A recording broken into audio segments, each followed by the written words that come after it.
Robby, you're having great success. You're newly married. When did you get married? I got married in August of 1985. And then you decided to go scuba diving. I did. So between 85 and 88, the band really had success, and Word Records had offered us a recording agreement, which was a really big deal. They were the largest Christian music record group back in that time. And so we had just finished up a concert in Des Moines, Illinois at the State Fair with actually Willie Nelson. And I'm like, we're gonna take a week off. So my wife and I decided to go to Florida and just with a couple of friends and spend some time at the beach and just have some fun. Well, I had been certified as a scuba diver back when I was around 14 years old. So I'd been scuba diving for a while, so we decided, hey, let's go out and go scuba diving.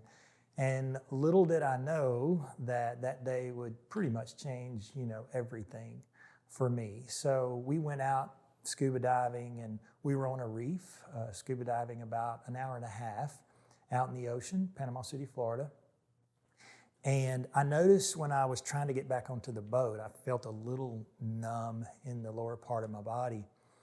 And I had to get the person behind me to help pull my flippers off. Well, subsequently, I climbed onto the boat with some help, and immediately when I got onto the boat, I became paralyzed from the chest down and didn't really know what was going on. As quickly as they could, they went back to the shore, and there was an ambulance that met me there, and I don't remember a lot of what was going on during that hour and a half. They put oxygen on me, and I was in and out, I guess. And so they took me to the hospital, and initially they said, hey, everything is going to be all right. Within just a couple of days, you've just had, some decompression sickness, but you're going to be okay. Well, they took me in this decompression chamber, which was a lot of people think of a hyperbaric chamber as a small little tube. Well, this one was huge. It was about 5 foot in diameter, and it was about 6 foot long and about 10 foot wide, so a doctor could be in there with me.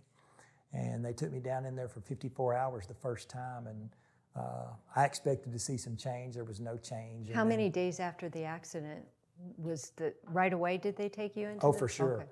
As soon as I got to the hospital, they recognized it was severe enough that it was very critical they get me in this decompression chamber immediately. So within a couple hours, they had put me in that chamber. And I stayed in there for 54 hours the first time, and there was no progress whatsoever. And so they decided that they were going to take me down into this decompression chamber for 5 hours a day for another 2 weeks. What does the decompression chamber do to your? So it takes your body back down below sea level. Oh, okay. And so about 60 foot below sea level, and then they make you breathe 100% pure oxygen into your lungs to try to regenerate and calm the nervous system down. So it's supposed to make the swelling go down, and it's supposed to regenerate the nerves that maybe had suffered any damage during the process. So that was what the intent of it was. About 3 days into it, it wasn't working for me. I was very labored in my breathing. I was still paralyzed from the chest down. And I finally looked at the doctors and I said, is there any way I can get some Christian music piped down into this decompression chamber? And he said, let me see what I can do.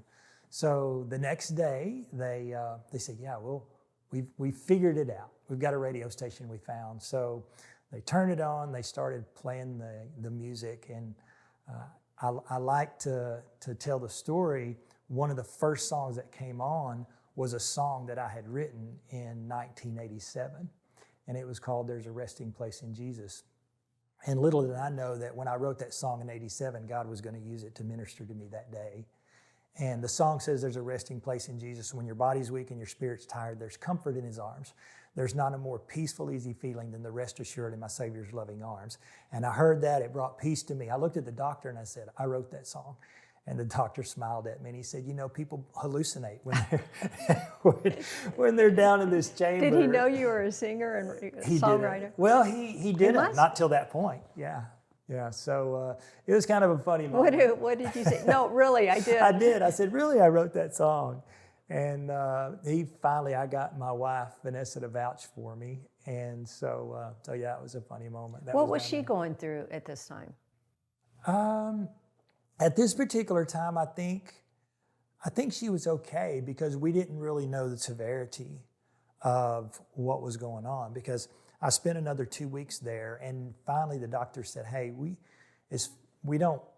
can't do anything else for you. We're going to have to fly you back to Little Rock, Arkansas and check you in a rehab hospital. So they did that. They flew me back to Arkansas, and even in the rehab hospital, I thought, I'm going to be in here and everything's going to be okay. Within, a few weeks, I'm going to learn to walk again. And after a couple of weeks in the rehab hospital, they said, look, as far as you being able to walk again, sing again, play the piano again, or go back on the road, or for you and your wife to be able to have children together, we don't know that that's something that's going to happen for you. And that was when reality began to come in, that, wow, everything that I've worked for up to this point in my life, I felt like it was being stripped away. And that was the toughest moment, because I'd prayed, for 4 months. We're in the hospital, and I'm praying, and people are coming and praying for me and encouraging me. And finally, one night in the hospital, I'm like, God, I'm doing everything I'm supposed to do, but you're not really doing a good job here at being God. And, I was angry. I was frustrated. But God can handle our anger, and he can handle our frustrations. It's, some people say, I can't believe you told God he wasn't doing a good job. And I'm like, well, I didn't feel like he was, But God really spoke peace to me. Nothing changed that night when I got angry. Nothing changed, but God spoke peace. And it was the first time in my life I ever experienced the peace that passes all understanding. And I knew at that moment that God had it and everything was going to be all right. So that night that I prayed, and I really felt God give me that peace that passes all understanding. I also felt in my spirit that he was saying, look, whatever you need to do in order to fulfill my purpose and plan for your life, I'm going to make sure that happens. If you need to walk, you'll walk. If you need to sing, you'll sing. If you need to play, you'll play. If you and your wife need to have kids, you'll have kids. Whatever you need, if you'll just trust me, I'll make sure that it happens. And I think the most important thing to me in my life was knowing that God had a purpose and plan for me. And even if it was different than what I had been doing or what I saw, that he did have a purpose and a plan, and he was going to make sure that I was able to accomplish that.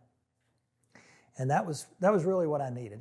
God knows what we need at different times of our life. And so less than a year from when that happened, I went back on the road, and I started singing, and I started playing again with a band. I started walking again. And my wife and I, we had our first child, who has now given us 4 amazing grandchildren. So, and I saw him the other night, playing the drums. Yeah. So God was faithful to restore all of those things that I needed to be able to do in order to continue doing what God wanted me to do and fulfill that plan.